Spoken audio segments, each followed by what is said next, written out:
누군가 저에게 목사님은 설교학을 공부하셨으니까 동서고금을 막론하고 가장 훌륭한 설교가가 누구라고 생각하십니까? 묻는다면 저는 1초의 망설임도 없이 예수님이라고 대답을 합니다. 왜냐하면 예수님은 길을 걷다가도 들에 핀 백합화, 공중에 나는 새를 보며 실물 교육을 하세요. 그리고 바다의 폭풍 속 변화산 가운데의 그 현장 체험 학습을 통해서 제자들을 가르치죠. 때로는 정치가, 종교 지도자들, 그리고 성전 안에서 난감한 질문에도 당황하지 않고 압도하는 권위로 그들을 가르치셨습니다.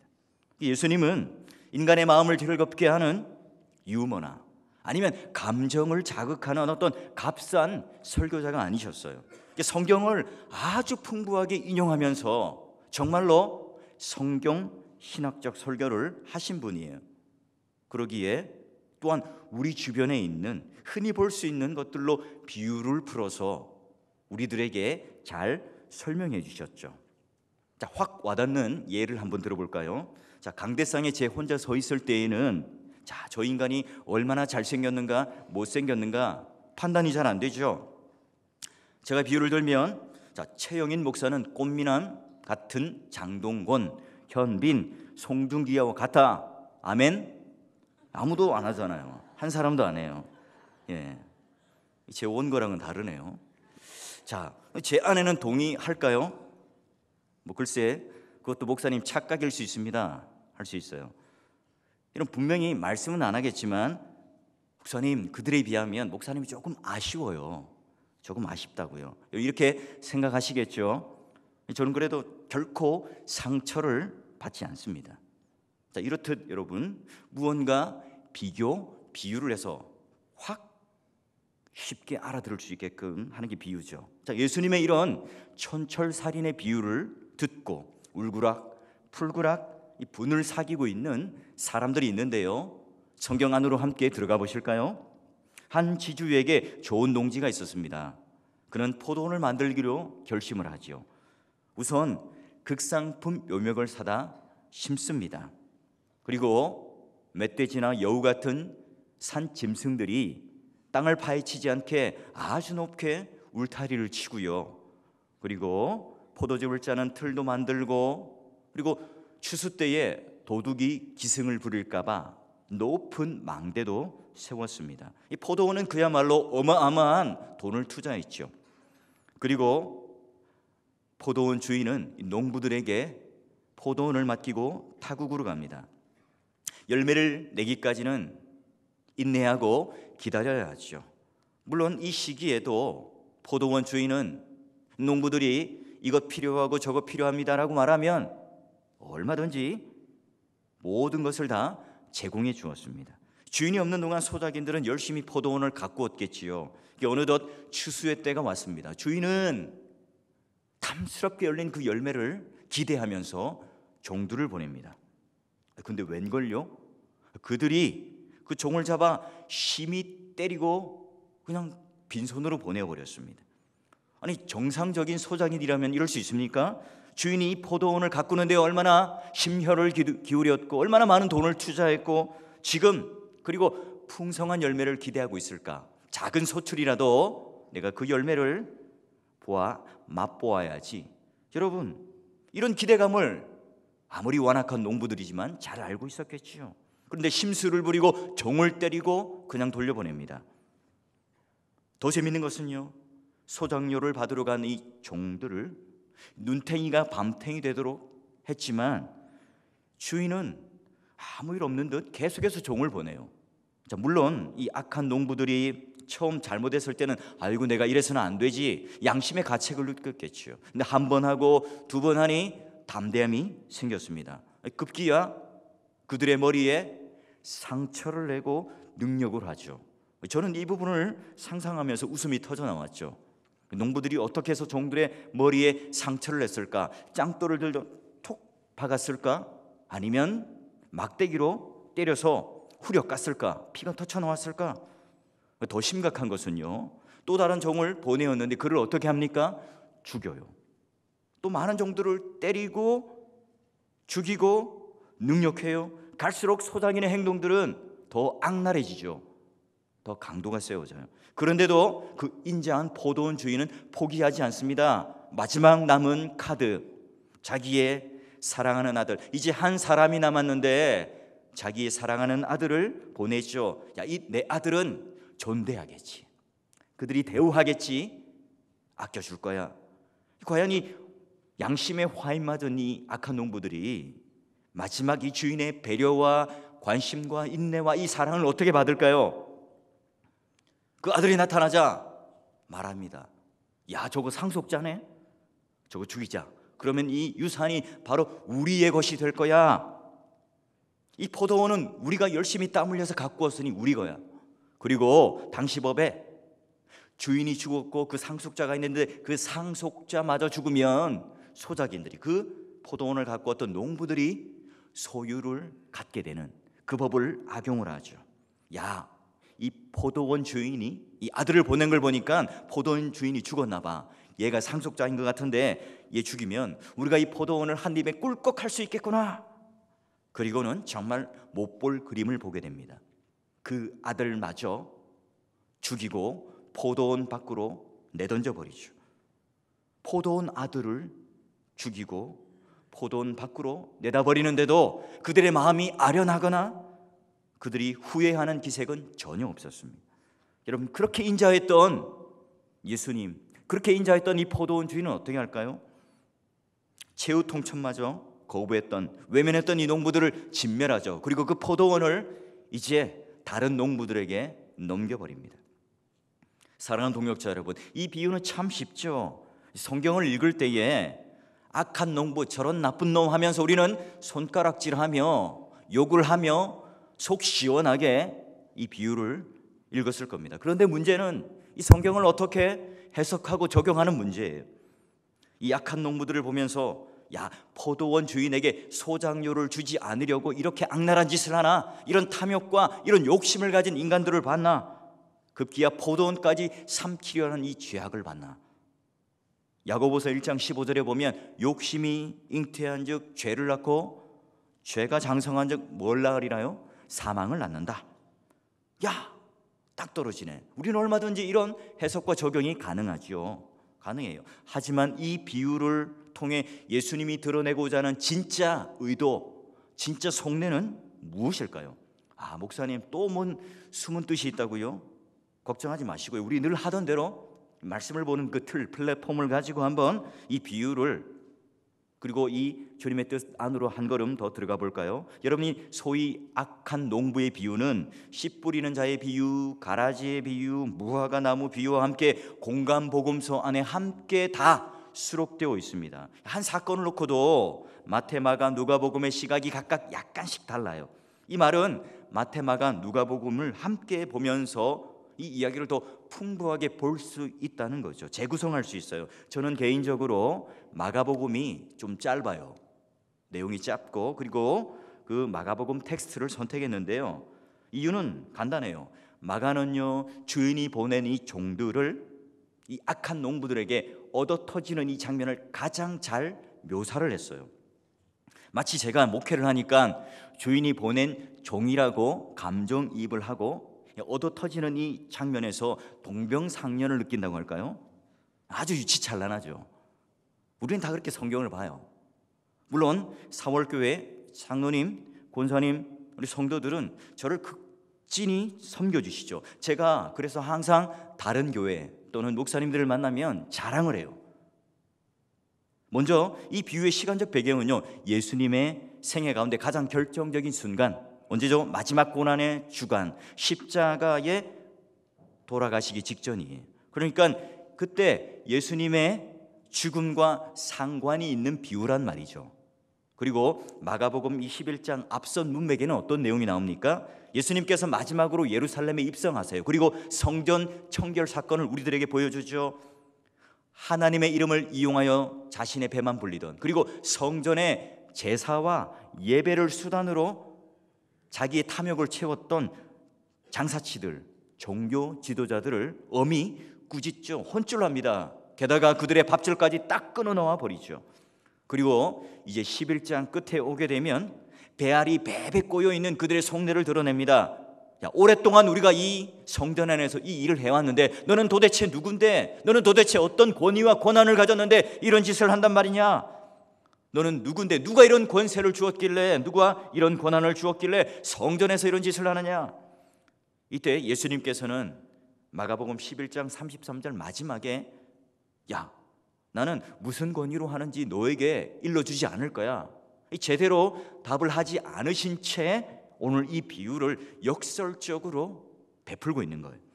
자, 이어서 나오는 이 비유의 뒷문맥은 어떤 내용이 나와요? 예수님으로부터 또 당하니까 이 지도자들이 아주 간계한 그 계략을 꾸미죠. 그래서 어때요? 우선 예수님으로부터 무리를 좀 갈라놓고 등을 돌려놓은 다음에 체포하자는 속셈으로 가이사에게 세금을 바치는 게 맞습니까? 안 맞습니까? 이걸 물어가지고요, 이제 로마 당국에 고발하려고 한 거죠. 아주 불편한 질문을 합니다. 자, 그렇다면 우리는 이제 자연스럽게 앞문맥과 뒷문맥에 비춰보면, 그리고 이어지는 이 대화를 볼 때에 이 비유는 누구가 주된 청중이죠? 누구를 겨냥한 말씀이죠? 자, 그때 당시에 그죠? 첨예한 대립각을 세우고 있었던 종교 지도자들, 정치꾼들이 바로 이 청중들이 되겠죠. 자, 그리고요, 이제 이 비유에 등장하는 이 인물들의 면면을 좀 한번 살펴보면요, 포도원 주인은 인자하신 하나님이죠. 완악한 농부들은 그 당시에 기득권을 가지고 있었던 사람들, 대제사장, 서기관, 율법사, 장로들을 말해요. 이 약한 농부들은 진멸하고, 그리고 포도원을 넘기는 다른 농부들은 이제 새로운 이스라엘이 되겠죠. 그렇다면 이제 주인으로부터 보냄받은 종들은 누구일까요? 구약 때부터 하나님께서 이스라엘 백성들을 고치려고 끊임없이 보내었던 선지자들이죠. 마지막 선지자였던 세례 요한이 어떻게 돼요? 감옥에 갇히고 쟁반에 목이 참수되어서 담겨져 나오는 처참한 죽음을 맞이하는 그 그림으로 딱 끝나고 이 비유가 등장하니까 더 선명하죠. 자, 끝으로 사랑하는 아들은 누굴까요? 이제 한 사람 남았는데 그 사랑하는 아들, 여러분 구약에 딱 어떤 그림이 떠오르죠? 창세기 22장 2절에 가보면 하나님께서 아브라함을 시험하실 때에 내 아들 내 사랑하는 독자 이삭을 데리고 모리아 땅으로 가라. 그리고 내가 일러준 그 땅에서 번제를 드려라. 그때 사랑하는 아들, 사랑하는 독자 이삭으로 오늘 신약의 누군가를 예표를 하고 있어요.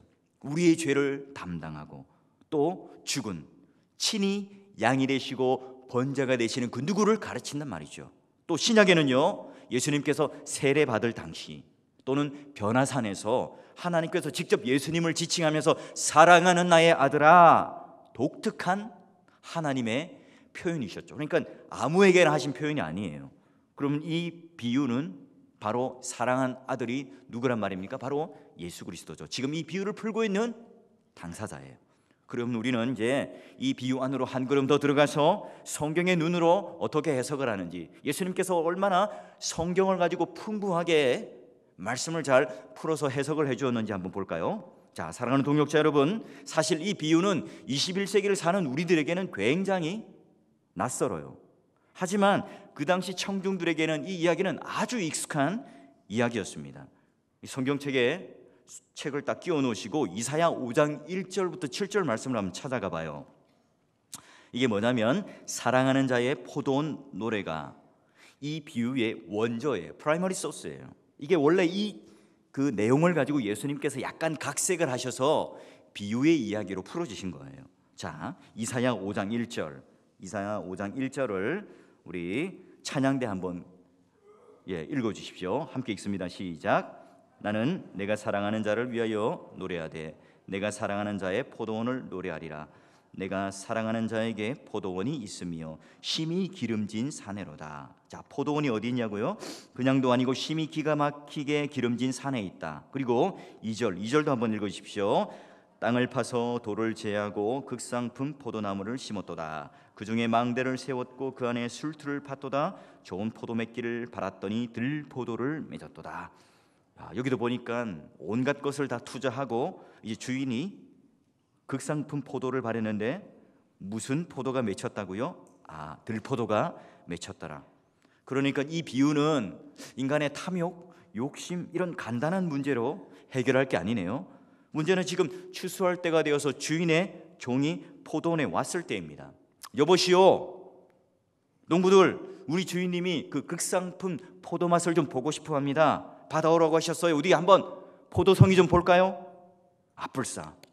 이때 이 포도원 안에는 그 열매가 하나도 없는 거예요. 주인이 원하는 열매가 없어요. 아예 먹지도 못하는 이 들포도만 가득한 거죠. 그래서 이사야 5장 7절에 가보니까 어떻게 마지막 결론을 냅니까? 이렇게 결론을 냅니다. 무릇 만군의 여호와의 포도원은 이스라엘 족속이요 그가 기뻐하시는 나무는 유다 사람이라. 그들에게 정의를 바라셨으니 도리어 포악이요 그들의 공의를 바라셨더니 도리어 부르짖었도다. 여러분, 이사야의 이 비유와 예수님의 이 비유를 비교해 보면 구약에는 심판의 범위가 이 비유의 내용이 뭐예요? 이스라엘과 유다에게 국한되어 있어요. 근데 신약에 와서는 뭡니까? 이스라엘 족속과 다른 이방인으로 엄청나게 확장이 되어 있지요. 여러분, 이게 아주 짧은 비유지만 이스라엘 역사를 축약했어요. 하나님께서 애굽의 노예였던 이 백성들을 출애굽시키죠. 그리고 그들을 어디다가요? 심히 기름진 땅 가나안 땅에다가 심어 놓았습니다. 극상품의 품종을 심고 좋은 열매를 맺기를 원했지만, 그런 백성이 되기를 원했지만, 그런 인자한 성품, 그리고 하나님을 사랑하는 마음, 또한 하나님 백성다운 그 모습을, 그 극상품의 포도의 열매를 보기를 원했지만 무슨 열매를 맺어요? 들포도, 가나안 백성들과 똑같은 들포도를 지금 맺고 있는 거예요. 주인이 맡겼던 그 포도원을, 너희가 이스라엘 백성 되고 하나님 율법을 받고 할례를 받았던 그 모든 것들을 마치 자기의 것으로 착각을 해요. 울타리, 망대, 포도즙 짜는 틀, 그런 기득권, 율법, 전통 이런 노력들을 붙들고 자기의 것이라고, 포도원이 자기의 것이라고 생각을 하고 있어요. 그러니 오늘 하나님이 원하시는 열매를 맺을 수가 없었죠. 아니요, 좋은 열매를 맺을 실력 자체가 아예 없었던 겁니다. 그래서 하나님께서는 그 포도원을 고치기 위해서 선지자들을 보내었고 반복적으로 또 보내었죠. 피를 토하면서 하나님의 마음은 이렇습니다. 하나님의 소원은 이렇습니다. 하나님께 돌아오십시오. 극상품 포도임을 잊지 마십시오. 성토했지만 이스라엘 백성들은 깨닫지 못했어요. 오히려 그 종들을, 그 선지자들을 때리고 능욕하고 죽이고 머리에 상처를 내는 일까지 반복을 했죠.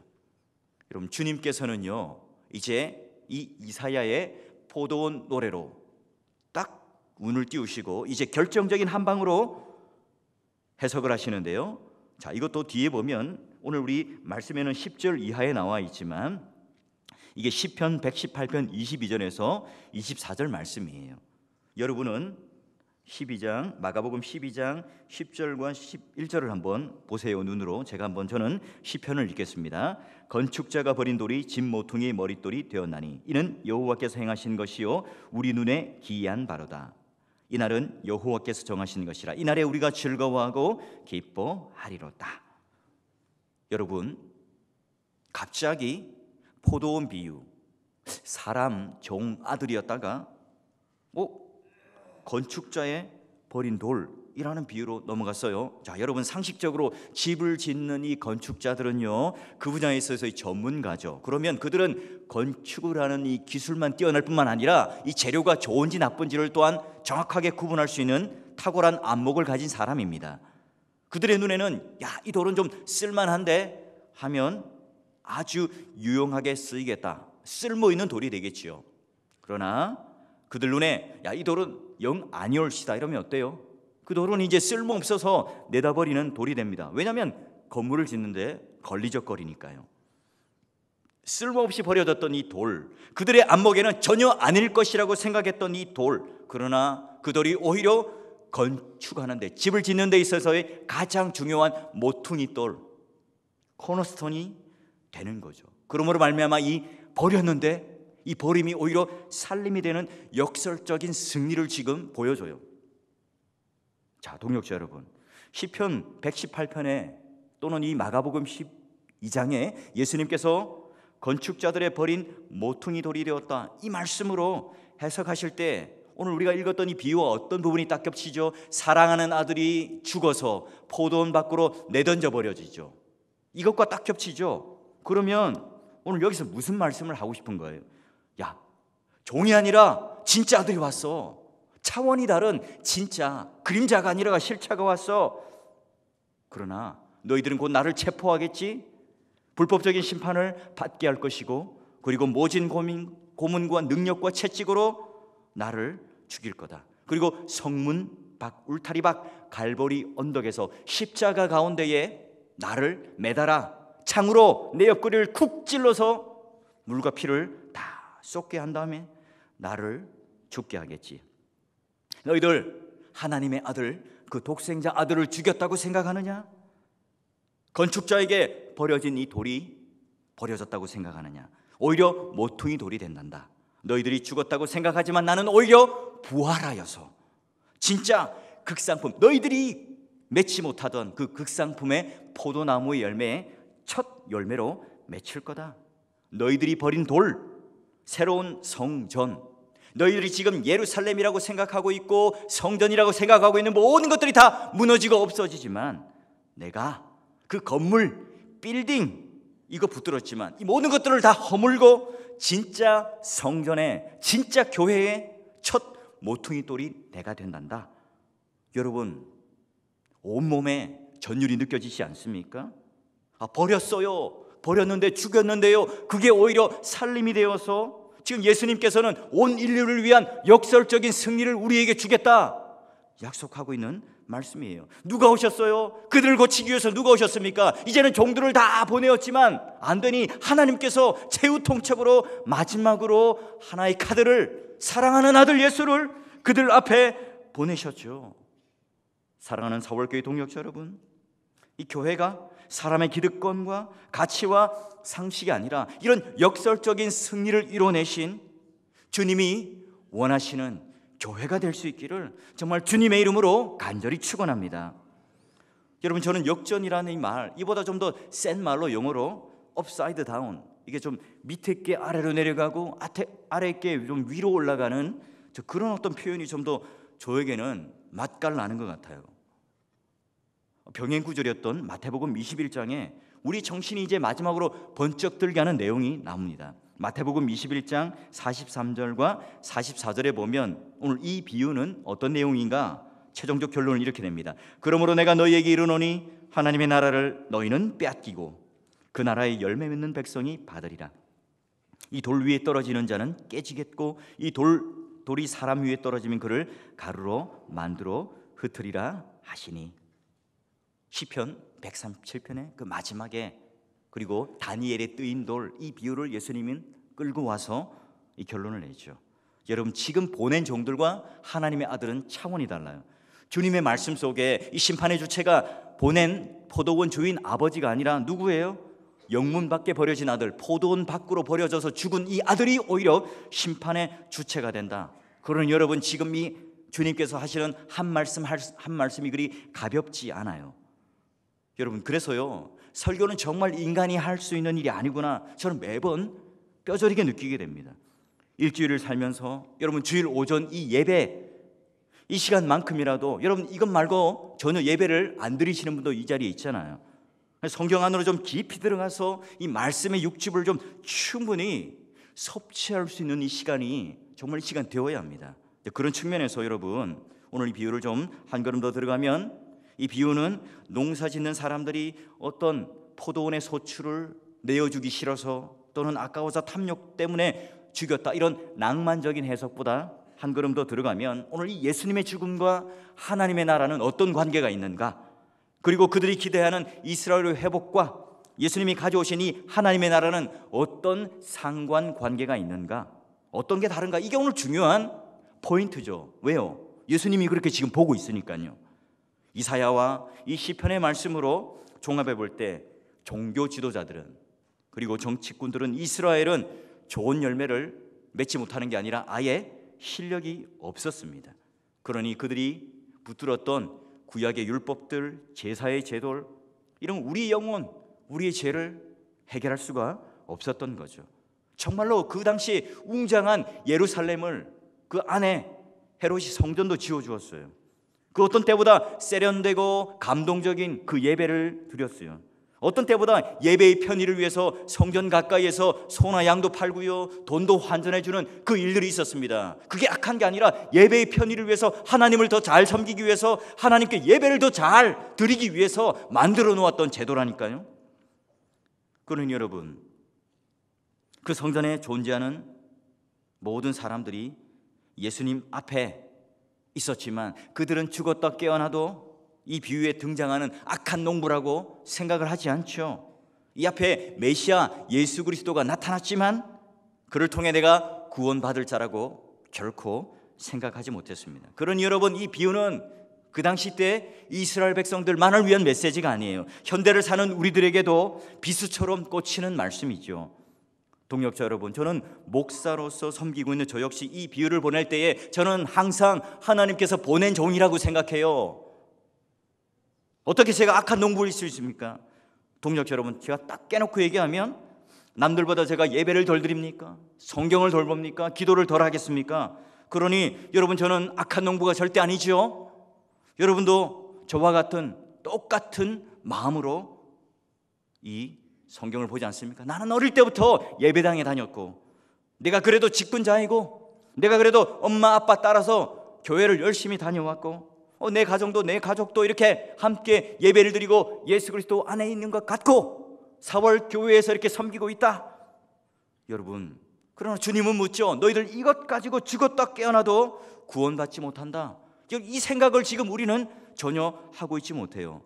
사랑하는 동역자 여러분, 정말 가슴에 손을 얹고 정직하게 저와 여러분에게 묻고 싶습니다. 이 아침에 예배를 드리는 이 순간에 인자하신 그 하나님 아버지의 마음을 느끼고 있는지요? 그리고 오늘 그 하나님께서 보내신 예수 그리스도 하나님의 그 아들을 내 심장 한복판에 2000년 전에 우리의 죄악을 담당하셔서 함께 십자가에 돌아가시고, 그러므로 말미암아 내 못난 자아가, 내 욕심과 내 모든 죄악이 함께 십자가에 못 박혔다는 사실을 내가 깨닫고 있습니까? 그래야 내가 거듭나는 존재가 되고, 그래야만이 그 대속의 십자가의 은혜가 내가 잇대어져서 내가 그 은혜로만 가능하다는 고백을 하고 있습니까? 이로 인해서 내가 예수 그리스도와 함께 살아나는 그 부활의 첫 열매를 통해서 그분과 나는 연합된 존재요, 나는 떨어져 있는 벽돌이 아니라 그분이 모퉁이 대리 되어서, 그분만이 주인이 되어서, 그분만이 교회의 중요한 주춧돌이 되어서 이때와 나도 함께 연합하여 지어져가는 교회라고, 건물이라고 생각하고 있습니까? 끊임없이 종들을 보내었죠. 최후에 보내는 그 하나님의 그 인자하심, 그 일방적인 러브 스토리, 그 은혜 가운데에 결국은 그들 아들을 십자가에 못 박고, 그리고 결국은 그 역설적으로 부활의 첫 열매를 만들어내었던 일. 그러기에 여러분, 교회가, 목사가 강단에서 아무리 예수 그리스도의 십자가와 부활을 강조한들 부족해요. 부족합니다. 사랑하는 동역자 여러분, 4월 교회의 모퉁이 돌이 과연 무엇이라고 생각하세요? 아주 달변가인 설교자요? 아니면 탁월한 행정가요? 잘난 설교자입니까? 힘 있는 사람들이 많이 모여 있는 것이 오늘 우리의 모퉁이 돌입니까? 좋은 건물과 주차장요? 아니면 좋은 시스템과 양육 훈련요? 여러분, 오늘 교회라는 이 집을 세우며 성전이라는 것을 세워져 가는데 반드시 주춧돌, 모퉁이 돌은 사람이 아니라, 건물이 아니라, 시스템이 아니라, 우리의 가치가 아니라 뭐예요? 예수 그리스도여야 합니다. 여러분, 목사가 절대 아니에요. 예수 그리스도만이 교회의 머리요, 예수 그리스도만이 모퉁이 돌이 되며 주춧돌이 되어야 합니다. 이 조국 교회는요, 이 하나님의 교회를 건축하며 지어져 가야 하는 벽돌이 되어야 함에도 불구하고, 특히 목사와 같은, 저희와 같은 교회 직분자들이 오히려 악한 농부가 되고 말았죠. 내가 그 위에 얹혀지는 돌도 아니고요, 내가 그냥 교회의 모퉁이 돌이라고 생각했어요. 내가 극상품 포도나무라고 생각하지 절대로 들포도라고 생각하지 않습니다. 오히려 예수 그리스도를 그 교회의 모퉁이 돌에서 싹 빼버리죠. 내가 거기 있습니다. 교회를 세우는데 내 비전과 내 야망과 내 욕심을 오늘 하나님께서 우리에게 주신 비전이요, 뜻이라고 속였어요. 생존을 위한 이 몸부림을 소명이라고 속였고요, 잘못된 세상적인 방법과 인본적인 이 방법들로 벽돌을 열심히 쌓아가고 울타리를 쌓고 망대를 쌓고 포도즙을 짜는 틀을 만들었지요. 내가 가지고 있는 전통, 악한 관습, 돈을 사랑하는 마음, 게으름, 이런 습관들로 교회를 세우고 교회 벽돌을 세우고 이걸로 우리는 주춧돌인 예수 그리스도를 다른 데로 빼버렸어요. 오늘날 한국교회는 얼마나 많이 모이는가? 1년에 예산이 얼마인가? 그 담임 목사는 어떤 차를 타고 다니는가? 담임 목사의 그 이름값이 얼마나 잘 드러나고 있는가? 여러분, 이걸로 교회를 판단하고 있습니까? 여러분, 이게 절대 아니에요. 절대 아니라고요. 여러분, 이런 것들은 다 뭡니까? 솜사탕과 같아요. 솜사탕이요. 훅가심한 이 바위 넣어서 이 와라바시에 딱 꽂은 그런 솜사탕과 같아요. 여러분, 와라바시 위에다가 그 나무줄기, 그 진짜 살아있는 게 아니에요. 거기다가 막 솜사탕을 막 부풀려서 만들어 붙여 놓았습니다. 진짜 살아있는 나무줄기가 아니에요. 그래서 거기서 뻗고 잎사귀가 나고 열매가 맺은 게 아니에요. 생명도 없는 그 나무젓가락, 그 와라바시에다가 순 생명 없는 것들을 갖다 붙여 놓았어요.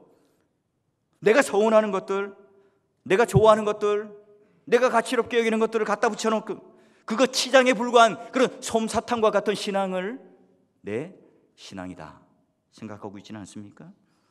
명목상의 그리스도인으로 우리는 여전히 악한 농부라는 사실을 잊은 채 값싼 이 칭의의 은혜만을 붙들고 번영신학, 물질적 가치, 여러분 이런 것들로 모퉁이 돌을 삼으시면 절대로 안 됩니다.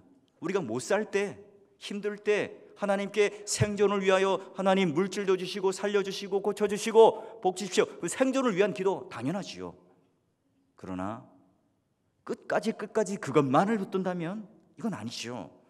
누가 전도를 막습니까? 누가 이 새 가족의 정책을 막으면 누가 이 젊은이들이 교회에 오고 싶어 하는데 막고 있는 겁니까? 바로 저죠. 바로 제가 그렇죠. 그러나 오늘 사도 바울은 이 말씀을 아주 희망적으로 아름다운 노래로 끝을 맺고 있어요. 우리 에베소서 2장 20절에서 22절 말씀을 보시면요, 제가 한번 읽어보겠습니다. 보십시오. 너희는 사도들과 선지자들 터 위에 세우심을 입은 자라. 그리스도 예수께서 친히 모퉁이 돌이 되셨느니라. 그의 안에서 건물마다 서로 연결하여 주 안에서 성전이 되어가고 너희도 성령 안에서 하나님이 거하실 처소가 되기 위하여 예수 안에서 함께 지어져 가느니라.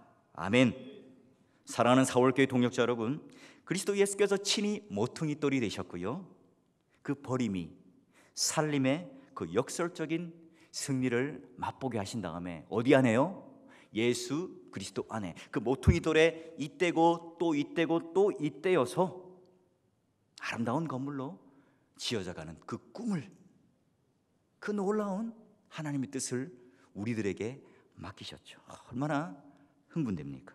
주님께서 마지막 결산하실 때 그 돌에 으깨어지는, 그 돌 때문에 으깨어지는 존재가 아니라 그 돌 위에 세워지는 존재로서, 그 모퉁이 돌에 아름답게 잇대인 교회로서 연합하고 잘 지어가도록 주님이 나타나셔서 결산하실 때의 아름다운 우리 극상품의 포도, 정말 내가 이웃들을 얼마나 잘 섬기고 내가 이웃들과 얼마나 관계를 잘하고 그런 성품적인 하나님 앞에 아름다운 열매를 그분께 내어드릴 수 있는 실력 있는 성도가 되시고 아름다운 건축의 한 벽돌이 될 수 있기를 주의 이름으로 간절히 축원합니다.